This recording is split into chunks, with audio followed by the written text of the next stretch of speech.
He has spent most of his organizational life in the field of management research, development, and education at AT&T.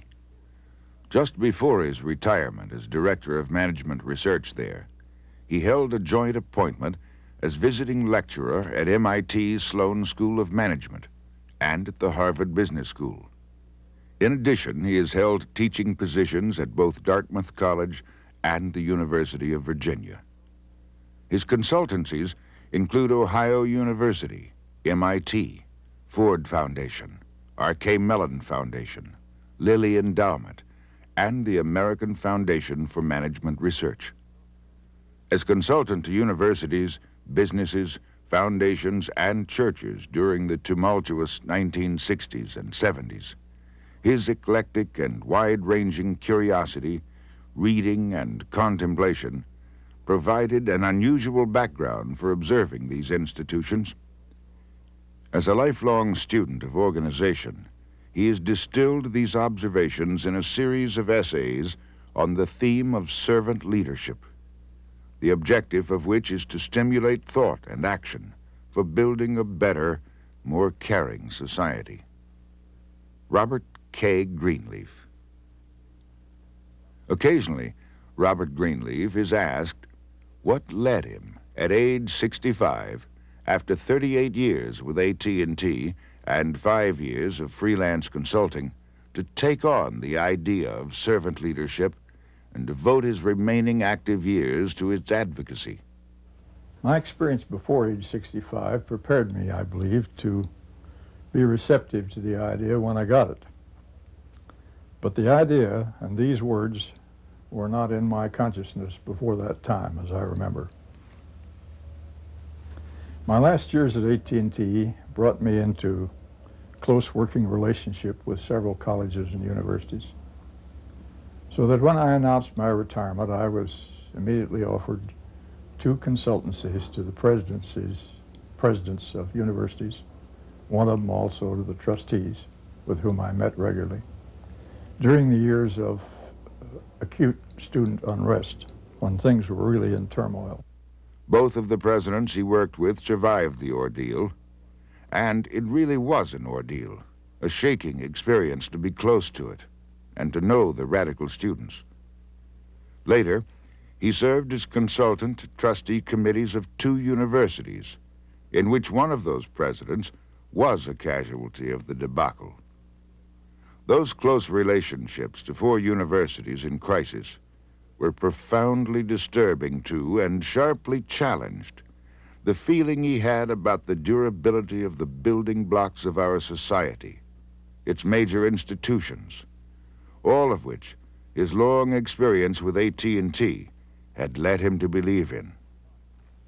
When he watched these venerable universities stagger under the impact of the radical student attack and examined the wreckage when a couple of them came undone, Robert Greenleaf began to wonder whether any of our major institutions had the sinews of strength to withstand the disruptive forces that were latent in all of them for one reason or another. He reflected on the history of higher education after World War II, and it seemed to him that college and university faculty had taken advantage of the great expansion of higher education in the post-war period and the consequent shortage of teachers to bargain down their obligation to teaching. As a consequence, come the 1960s, students had a real grievance and a basis for feeling that they were being used and that they were paying the bills to support faculty who were using their positions much too much as pads from which to do their own things, and students were being neglected. True, teachers met their classes and graded their papers, the minimum their contracts required, but they did not see themselves, nor were they seen by students, as servants of the students. He concluded that the destructive actions of students were not irrational. They may have been misguided. Who would have guided them? But there was a rational basis for their complaints. And he regrets to say that rationality for another student uprising is still there. This is the way Robert Greenleaf saw it as of this writing. Most teachers simply are not seen as servants of students, and they need to be. By 1969, I had concluded that the role of teacher at any level calls for a much higher level of dedication to students as their servants than prevailed among faculties at that time, and that the judgment of that adequacy would be made by the students. Where the inadequacy is seen as gross, as it seemed to be in the 1960s, given the right climate, the students then and now might tear the place up. I started to think about the implications of this idea, and they're considerable.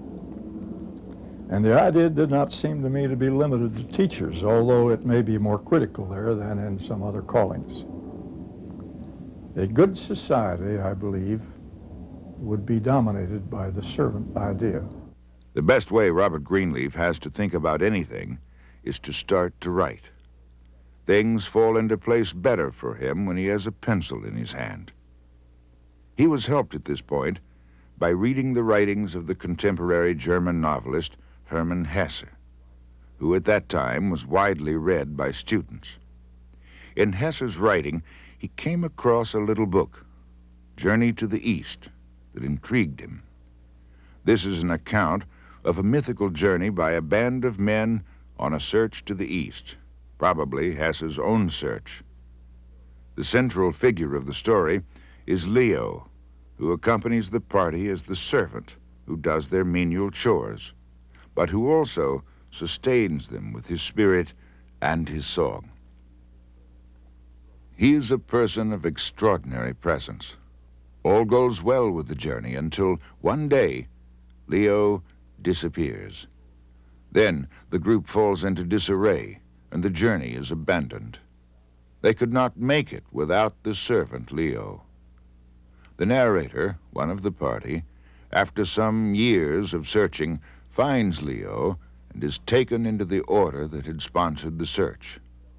There, he discovers that Leo, whom he had first known as a servant, was in fact the titular head of the order, its guiding spirit, a great and noble leader. One can muse on what Hesse was trying to tell us when he wrote this story. There's been much speculation on Hesse's life and work, and some of it centering on this story that critics find most confusing.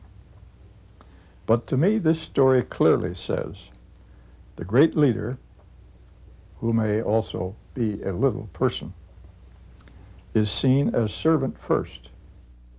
Leadership is bestowed on a person who is by nature a true servant. Leadership is something given or assumed that can be taken away. Leo's servant nature was the real person, not bestowed, not assumed, and not to be taken away. Leo was servant first. The idea of the servant as leader that I got from reading Journey to the East gave me the title to my first essay. I just started to write on that theme with no outline in advance, and I just let the essay evolve as I went along with no particular audience in mind. I just wrote what came to mind. When it was finished and printed, I put 200 copies in the mail to friends and others who I thought might be interested, and there was no other promotion of it. After 16 years, it is still having a lively sale. Early in writing this essay, I evolved a definition of servant as I was using that term. I have stayed with that definition in what I have since written on the servant theme. The test I would make, and it's very difficult to make, is, do those being served grow as persons? Do they, while being served, become healthier, wiser, freer, more autonomous, more likely themselves to become servants? And what is the effect on the least privileged in society? will that person benefit or at least not be further deprived? Servant as Leader essay stirred some interesting ferments and brought him into some rewarding relationships, particularly with the Catholic women's religious orders, and caused him to begin to reflect about the implications of the servant idea in terms of his own experience.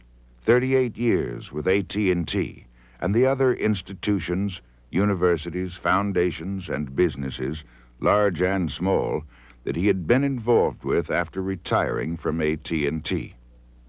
And it seemed to me that the servant leadership idea was clouded by conventional organizational forms, particularly the typical hierarchy that concentrates power in a single chief and tends to exclude thinkers from influential positions.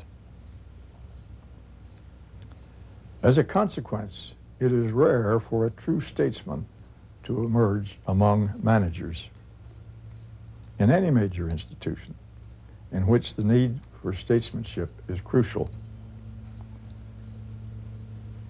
The leadership of our major institutions, as I see it, is preponderantly that of able managers who are not statesmen. And our society is paying a price for that condition.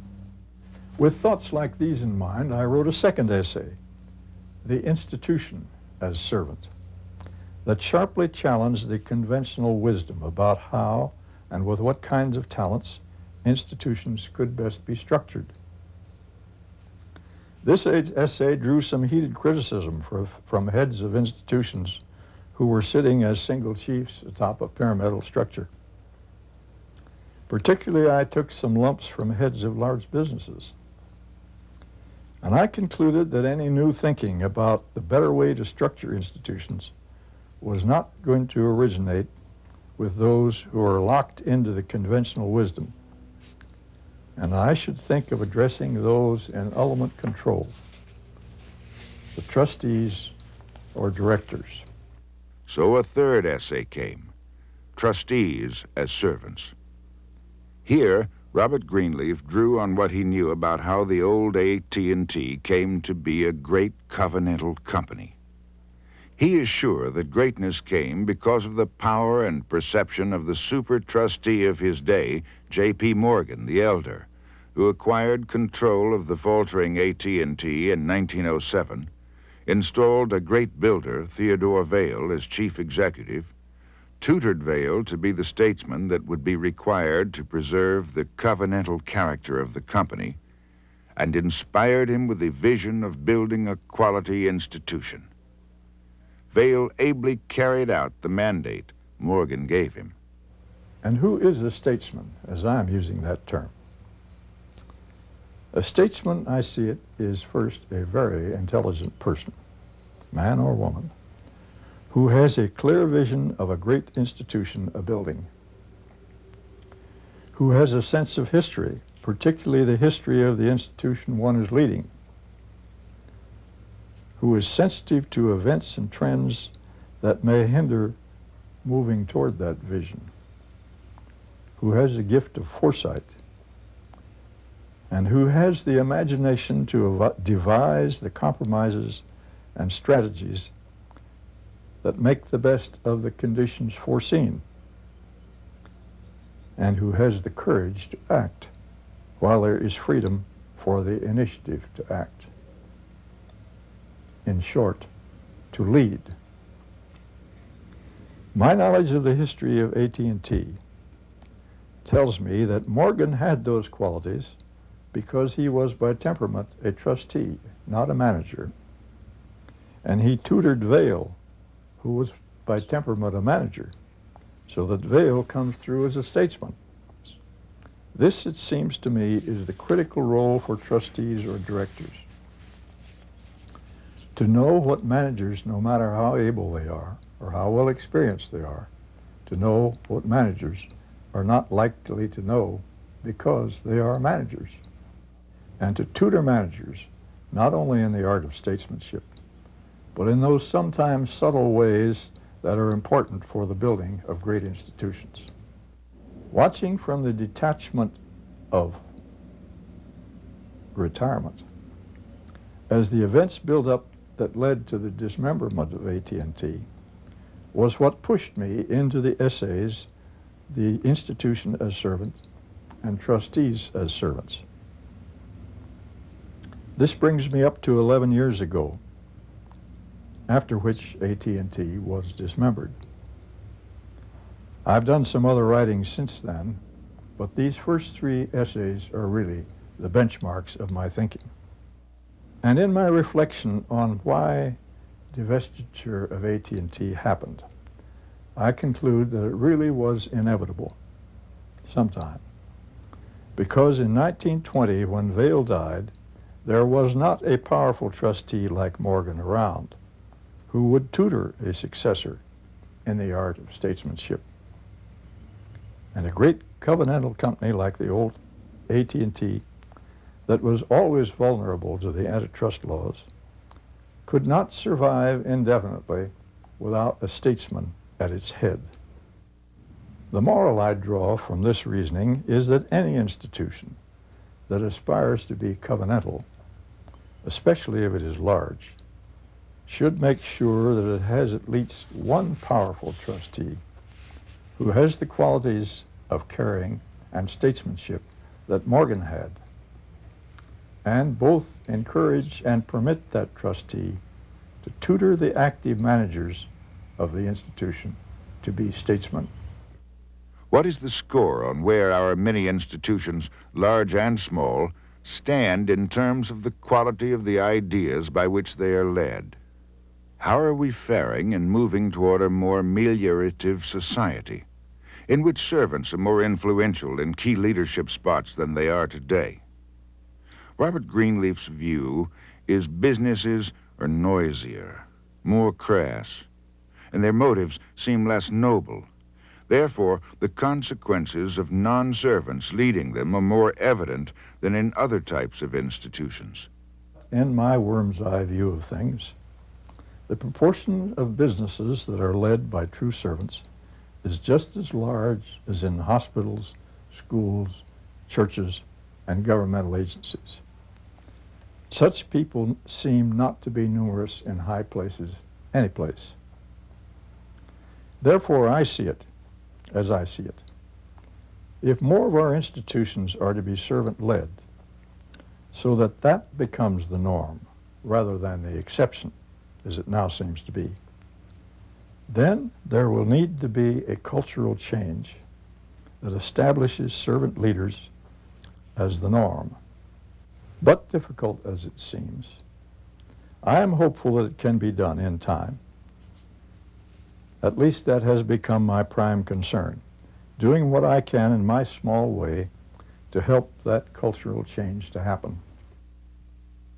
Robert K. Greenleaf, as he had done since the beginning of his retirement, worked throughout the 1980s to help that necessary cultural change to happen. But as he understood only too well, it would take time. Bob Greenleaf died September 29, 1990, still reflecting on how servant leader might become the norm for the institutions he loved and served so well.